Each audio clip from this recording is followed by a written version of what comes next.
Arquivo de riqueza número 12. As pessoas ricas pensam: posso ter as duas coisas. As pessoas de mentalidade pobre pensam: posso ter uma coisa ou outra. As pessoas ricas vivem numa realidade de abundância. As pessoas de mentalidade pobre vivem num universo de limitações. Embora elas habitem o mesmo mundo físico, a diferença está nas suas perspectivas. Os indivíduos que pensam pequeno cultivam conceitos baseados na escassez. Deixam-se guiar por lemas como nunca se tem o bastante e não se pode ter tudo. Mesmo assim, embora ninguém possa ter tudo, afinal isso faz parte da vida, eu acredito que você, com toda a certeza, é capaz de possuir tudo o que realmente quer. Você almeja uma carreira de sucesso ou ter mais tempo para ficar com a família? Ambos. Você quer se dedicar aos negócios ou se divertir? Ambos. Você deseja dinheiro ou uma vida com sentido? Ambos. Você pretende enriquecer ou fazer o trabalho que ama? Ambos. As pessoas de mentalidade pobre sempre escolhem uma coisa ou outra, enquanto os ricos optam por ambas. Eles entendem que, com um pouco de criatividade, podem quase sempre imaginar uma forma de possuir o melhor dos dois mundos. De agora em diante, quando você se confrontar com uma situação do tipo ou uma coisa ou outra, a questão fundamental a perguntar a si mesmo é: como posso ter as duas coisas? Esse questionamento mudará a sua vida. Ele o livrará de um modelo de escassez e limitação e, em troca, lhe dará um universo de possibilidades e abundância. Isso não se aplica apenas às coisas que você quer, mas a todas as áreas da sua vida. Por exemplo, certa vez tive que lidar com um fornecedor insatisfeito que achava que a minha empresa, a Peak Potentials, devia pagar despesas extras que ele não havia originalmente previsto. O meu entendimento foi de que a estimativa dos seus próprios custos era assunto dele, e não meu. E, se ele havia tido mais gastos do que o previsto, aquilo era algo que cabia a ele mesmo resolver.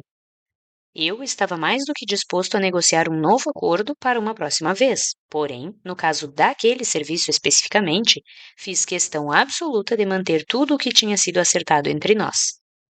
Nos meus tempos de vacas magras, eu teria entrado nessa discussão com o objetivo de defender o meu ponto de vista e deixar claro que não pagaria ao sujeito um único centavo a mais do que o combinado. E, mesmo que pretendesse mantê-lo como fornecedor, aquela situação provavelmente acabaria numa grande briga. Partiria do princípio de que só haveria um vencedor. No entanto, como àquela altura eu já estava treinado a pensar em termos de conseguir as duas coisas, entrei na discussão completamente aberto a criar uma situação em que não pagaria um único centavo a mais e o meu fornecedor ficaria felicíssimo com o acerto que fizéssemos. Em outras palavras, a minha meta era alcançar os dois objetivos, e foi o que consegui. Veja outro exemplo. Houve uma época em que decidi comprar uma casa de férias no Arizona. Vasculhei a área em que estava interessado e todos os agentes imobiliários me disseram que, se eu quisesse uma casa de 3 quartos com um escritório nessa região, teria que desembolsar mais de US$ 1 milhão. A minha intenção, porém, era gastar menos de US$ 1 milhão. A maioria das pessoas reduziria sua expectativa ou aceitaria pagar o valor apontado pelos corretores. Eu me propus a conseguir a casa e manter a quantia que estava disposto a desembolsar por ela. Depois, recebi um telefonema com a notícia de que os proprietários de uma casa no lugar que eu desejava e com o número de cômodos que eu queria haviam reduzido o seu preço em US$ 200 mil, ou seja, menos de US$ 1 milhão, mais um tributo à intenção de obter as duas coisas. Finalmente, sempre disse aos meus pais que não pretendia me tornar escravo de um trabalho que eu não apreciasse e que ficaria rico fazendo aquilo que amava. A resposta era sempre a mesma. Você vive num mundo de sonhos. A vida não é um mar de rosas. Negócios são negócios. Prazer é prazer.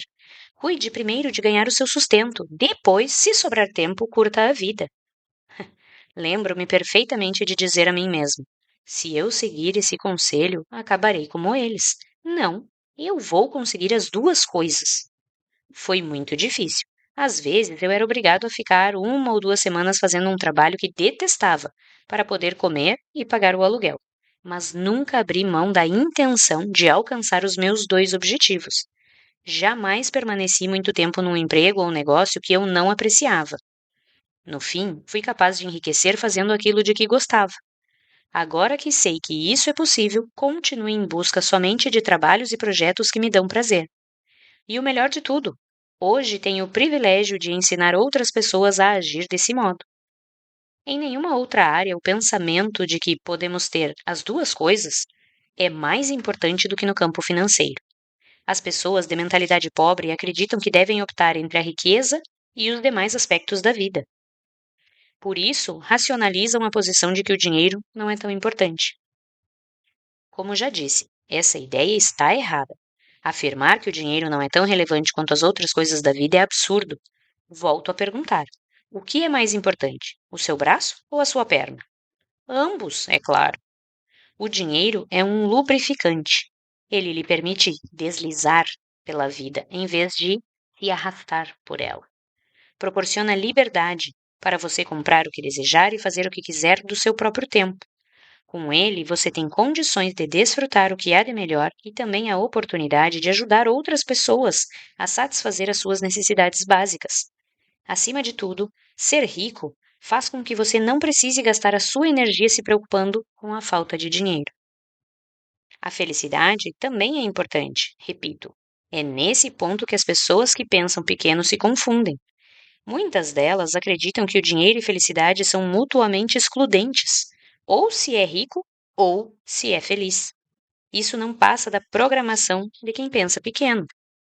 Uma pessoa que é rica, em todos os sentidos dessa palavra, entende que as duas coisas são indispensáveis. Da mesma forma que precisamos de 2 braços e de 2 pernas, necessitamos de dinheiro e felicidade. Você pode comer o bolo e ter o bolo. Chegamos, portanto, a outra importante diferença entre os indivíduos ricos e os de mentalidade pobre. Princípio de riqueza. As pessoas ricas acreditam que se pode comer o bolo e ter o bolo. As pessoas que têm um pensamento de classe média creem que bolo é doce demais, por isso só se deve comer um pedacinho. As pessoas de mentalidade pobre, por acreditarem que não merecem bolo, pedem uma rosquinha, se concentram no furo e se perguntam por que eles não têm nada. Eu lhe pergunto: de que serve ter o bolo se você não pode comê-lo? O que exatamente deve fazer com ele? Colocá-lo numa mesa e ficar olhando?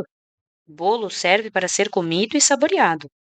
O modo de pensar, ou uma coisa ou outra, também ilude as pessoas que acreditam na seguinte ideia: para eu ter mais, alguém tem que ter menos.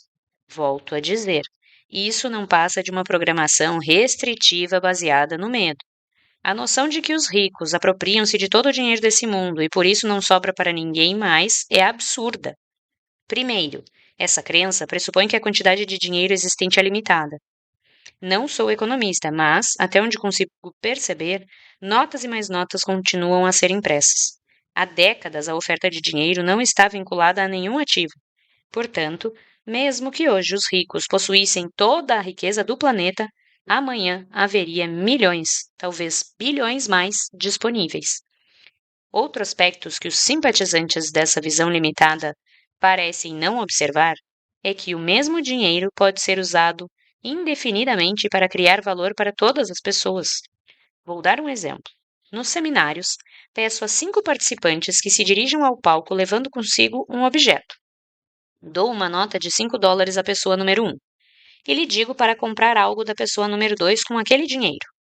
Suponha que ele adquira uma caneta. Agora, a pessoa número 1 tem uma caneta e a pessoa número 2, $5. A pessoa número 2 usa então os mesmos $5 para comprar, digamos, uma prancheta da pessoa número 3. Depois, com aquela mesma nota, a pessoa número 3 adquire um laptop da pessoa número 4. Espero que você tenha captado a imagem e a mensagem. Os mesmos $5 foram usados para levar valor a cada pessoa que o possui. Aquela nota passou por 5 indivíduos e criou $5 em valor para cada um deles e um total de $25 em valor para o grupo.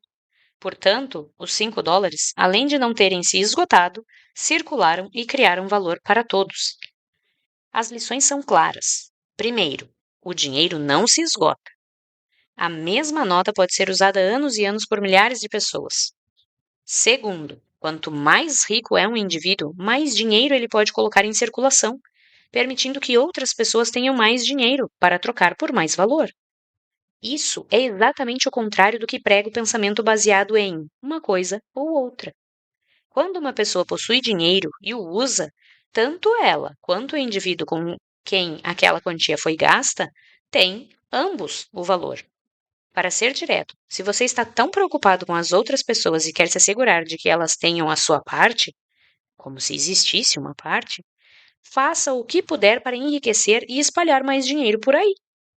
Eu o estimulo a se livrar do mito de que o dinheiro é mau e que você deixará de ser tão bom ou tão puro se enriquecer. Essa crença é uma grande besteira e, se você continuar a aceitá-la, ficará empacado num importante aspecto de sua vida. Ser bondoso, generoso e afetuoso não tem nada a ver com a quantidade de notas que há na sua carteira. Essas qualidades vêm do que existe no seu coração. Ser puro e espiritualizado não tem relação com a sua conta bancária. Esses atributos se originam do que está na sua alma. Acreditar que o dinheiro tem poder de torná-lo bom ou mal não passa de modo de pensar, ou uma coisa ou outra. Puro lixo programado que não ajuda em nada a sua felicidade e o seu sucesso. Essa ideia também não tem a menor utilidade para as pessoas ao seu redor, especialmente para as crianças. Se você faz absoluta questão de ser uma boa pessoa, seja bom o suficiente para não infectar a geração seguinte com crenças equivocadas que possa ter adotado sem querer. Caso deseje viver de fato uma vida sem limites, deixe de lado o modo de pensar excludente e mantenha a intenção de ter as duas coisas. Declaração: eu sempre penso, posso ter as duas coisas. Eu tenho uma mente milionária. Ações da mente milionária. 1. Pratique pensar em ter as duas coisas e crie maneiras de conseguir isso. Sempre que se encontrar diante de duas alternativas, pergunte-se: por que não posso ter ambas? 2. Conscientize-se de que dinheiro em circulação acrescenta valor à vida de todas as pessoas. Sempre que você gastar dinheiro, diga a si mesmo: esse dinheiro passará por centenas de indivíduos e criará valor para todos eles. 3. Pense em si próprio como um exemplo para os outros, mostrando que é possível ser bondoso, generoso, afetuoso e rico.